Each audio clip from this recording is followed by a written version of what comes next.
গণপ্রজাতন্ত্রে কর্মচারীরা অবশ্যই হ্যাঁ ভোটের পক্ষে প্রচারণা করতে পারবে বলে জানিয়েছেন প্রধান উপদেষ্টা বিশেষ সহকারী অধ্যাপক আলী রিয়াজ। সোমবার সকালে ময়মনসিংহের টাউন হল তারেক স্মৃতি অডিটোরিয়ামে অনুষ্ঠিত গণভোটের প্রচার ও ভোটার উদ্বুদ্ধকরণের উদ্দেশ্যে বিভাগীয় কর্মকর্তা ও প্রতিনিধিদের সাথে মত বিনিময় সভায় প্রধান অতিথির বক্তব্যে তিনি একথা বলেন। ময়মনসিংহ বিভাগীয় প্রশাসনের আয়োজনে বিভাগীয় কমিশনার ফারাহ শাম্মীর সভাপতিত্বে সভায় উপস্থিত ছিলেন বাণিজ্য উপদেষ্টা শেখ বশির উদ্দিন, প্রধান উপদেষ্টার বিশেষ সহকারী মনির হায়দার, বাংলাদেশ কৃষি বিশ্ববিদ্যালয়ের ভিসি এ কে ফজলুল হক ভূঁইয়া ও ময়মনসিংহ রেঞ্জের ডিআইজি আতাউল কিবরিয়া সহ অন্যান্যরা।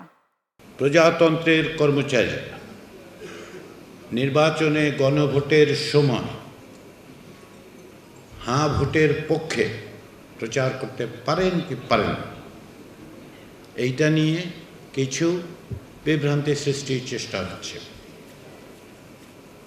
প্রজাতন্ত্রের কর্মচারীরা অবশ্যই হ্যাঁ ভোটে পক্ষে প্রচার করতে পারে।